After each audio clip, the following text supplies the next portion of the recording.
The successful warrior is the average man with laser-like focus. Bruce Lee.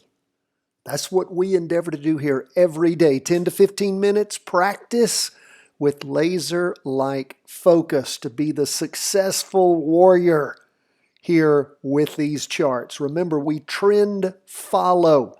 We do not forecast, prognosticate, use tea leaves, crystal balls, gamble, any of those things. We practice trade based upon established trends. Established trends, that is the key. And of course, our main determinant of establishing trends is the weekly vertical crossover chart that I'm looking at right now. We saw the last one occur on the S&P 500 back on the 1st of November 2019. It appears to still be underway, but weakening as we look at this week.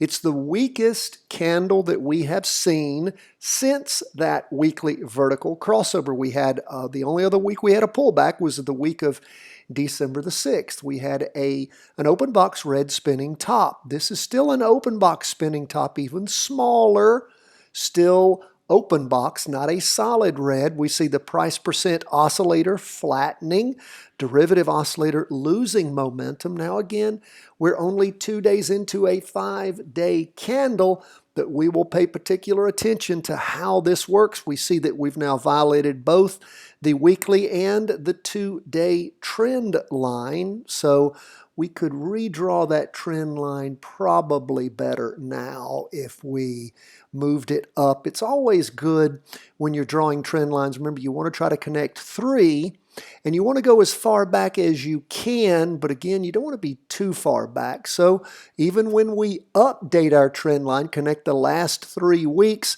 we still have things violating that right there below it. So again, we'll continue to watch, see what there is to see also below the 2-day trend line. Lots of weakening. Not saying the market's rolling over yet, but again, it is weakening so far this week. Still confirmed up on the weekly. Look at that 2-day. What is it now? Now remember, the last 2-day drew on Monday the 6th, and we will look at the 2-day and wait for it to complete. This Monday represented both Friday and Monday. That was the one that ended on the 6th. This latest one's just the first day of the latest 2-day candle, but it does appear right now to be crossing over. We'll see. We're not going to call it until it occurs. But again, if there's another down day, we might have a crossover going down on that 2-day candle. Not going to call it yet. Could be an up day on Wednesday. Down for the day 0.28%. But again, we're paying close attention what's happening on that 2-day chart. See the derivative oscillator continuing to lose momentum. Go to that 4-hour chart. We see it heading down also. Derivative oscillator gaining downward momentum. And we see that we had some down movement in the morning, down movement in the afternoon, down 0.28%. Price percent oscillator gaining momentum at the end of the day, derivative oscillator. So we'll keep our eye on things, see just how it's going to shake out on the S&P 500. Qs, not quite the same story, down 0.01%, not 0.28% as with the S&P 500. We have a green up candle forming. Now it's not reaching a higher high so far this week. The high is 216.14, prior week high 216.16. Okay, it's pretty darn close, within 2 cents. That's why we're looking at those instead of just eyeballing it. I really thought it was not as close as it is, just eyeballing it. Price percent oscillator heading up, and yeah, still heading up. And the derivative oscillator losing some momentum. Now again, just 2 days into a 5-day candle. Go to the 2-day chart. What do we see there? Again, heading down, but still positive. Isn't as close to crossing over. Well, it looks like, we may very well have a crossover on the 2-day chart in the S&P 500. It's not that close. Derivative oscillator losing momentum. We have a green up candle that's forming. And we'll continue to watch. Again, prices above the 2-day, above the weekly, unlike the S&P. Again, NASDAQ 100, the Qs, is stronger. We saw red spinning top in the morning, green up candle in the afternoon. And again, these are Heiken Ashi candlesticks. Oh, and by the way, special training we have for you today is on the derivative oscillator. Understanding it, how it works, how it's a triple smoothed RSI with the complement of the MACD in there. So it is a very interesting type of indicator that we use for you. Helps us see overbought and oversold conditions as opposed to the price percent oscillator, which is a percentage oscillator of the MACD. So want you to take that training. It's in the show notes. If you're not a subscriber, you need to go to chartingwealth.com, sign up for free. Then you'll get all these special trainings we put out for you every day. But we see the derivative oscillator gaining downward momentum. Price percent oscillator is getting closer to crossing over, going down on the wrong chart. I knew something didn't look right there. We're looking at the daily, the 4 hours, of course, 2 of those in a day. I knew something didn't look right. We see that we're still negative on that, not enough energy to cross over, going up. And we see, and again, it was almost flat, 0.01%. So again, still negative. We see some up movement in the morning and about parallel in the afternoon. That makes more sense based upon the lack of hardly any movement there. And we see the derivative oscillator continuing to lose downward momentum, but that price percent oscillator heading down. Sorry about that. Hit the wrong button, went to the daily instead of the 4 hour. And again, we'll continue to keep our eye and see how things continue to move on these charts throughout the course of the week. What do we see going on 20-year bonds? Well, 20-year bonds going down for 4 weeks. This prior week, it was a green spinning top, indecision tending up. We have an up candle forming so far. Down for the day, though, 0.49%. Price percent oscillators heading down now. It's sort of been flat over the prior week. It's heading down. Derivative oscillator still losing downward momentum, so we'll keep our eye on things. So still confirmed down move on the weekly. We go to the 2-day. It is trying to cross over, going up, even with the down movement for the day on Tuesday. So we'll see how this finishes off. Is it going to bounce off? Is it going to be a down day tomorrow? Might you have the ability to jump in at the end of the day with what we call a recross going down in a practice trade? Who knows? Mark that in your trade, in your daily market worksheet or in your trader's notes.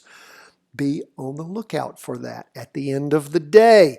If you have a bounce off the red signal line, right now it's crossing through and the derivative oscillator is going positive. So again, that could change. It's just halfway through that latest 2-day candle. Go to the 4-hour chart and of course look at that. It's heading down. So keep your eye on things. Maybe you'll have a double cross on the 4-hour and the 2-day at the end of the day. Maybe you won't, but if you do, I want you to practice trade that. See what you learn from it. Lastly, we go to gold. Nicely, it's up for the day, 0.39%. And as we look at that weekly chart, we can see more and more crossing over, price percent oscillator pulling away from the red signal line. Big green up candle forming, up box forming on the derivative oscillator, price percent oscillator heading up. We look at the weekly candle. Look how it shot so far above the Bollinger Band. Amazing. You can see how tight things had squeezed and then pop. Seems to happen quite often, doesn't it? When the Bollinger Bands get squeezed, all of a sudden they pop in a direction. So keep that in mind when you see Bollinger Bands starting to get tight. Many times, in fact, if you look over and over again, it seems like every time, doesn't it? They pop in one direction or another. So pay attention to those Bollinger Bands. That's why they're volatility bands. And when volatility gets tightened and squeezed, that means lower volatility. At some point, things pop out, and those volatility bands stretch to show that greater volatility. That's why we use Bollinger Bands. They're helpful. Everything we use on these charts are helpful. So We may have an opportunity, those of you who did not jump in early using the weekend effect or the Friday effect, where it was really close to crossing over. Perhaps you might have another chance at the end of this week on gold. Maybe not. We're not there yet. We're just 2 days in, but it's looking quite nice. We go from the weekly to the 2-day. What do we see there? We see a new 2-day candle forming. Again, not as high a high as the prior, so that's something we're paying attention to, but we can see that it's really accelerated away from the 2-day trend line, well above the weekly. Price percent oscillator spiking up, derivative oscillator heading up quite healthy. Look at this 4-hour chart. This is where we sort of see our concern. We peaked out on Monday morning, again, Monday effect or weekend effect as it's called. How many of y'all taken that special training? We'll offer it again soon, but you need to understand the power of the Friday or weekend effect because we see that invariably popping up on a Monday. Are we going to reach that high and go higher, or is that going to be the end of it? We'll just have to wait and see. Price percent oscillator still moving up, derivative oscillator gaining upward momentum, so that's looking good. Folks, that's where we are as we end the day. We so appreciate you being with us. We love to hear from you. CW at chartingwealth.com. If you haven't purchased our book, we have them available. The 13th printing autographed copy waiting for you here. If you happen to live overseas, do email us, cw at chartingwealth.com. For some reason, you can't clear your credit card over our Square. I don't know why. It won't let international cards clear, but we'll send you a PayPal invoice. Pay that. Send your book to you wherever you are in the world. Folks, that's where we are as we end the day. I hope that you are practice trading with us every day. We're here for you every day. 10 to 15 minutes is all we ask. If you really want to get good at this, you've got to practice trade. You've got to be with us 10 to 15 minutes. It's not something you can just say, well, instead of 10 to 15 minutes, I'll just put an hour in on Saturdays or Sundays. My friends, that's not what it's all about. You got to be in these markets every day. You got to be practice trading when those trades are available. And you can use what we're teaching here. You can practice it on any stock or ETF you're interested in. But again, you've got to do it on a daily basis. 10 to 15 minutes. Think about what that could be worth to you in the long term. But you know what? Most people won't do it. They'll do it for maybe a week or two, and then they'll get, I got other stuff that's more important. Really? Really? Really? Stick with us. God bless, my friends. All the best from the whole team at Charting Wealth World Headquarters.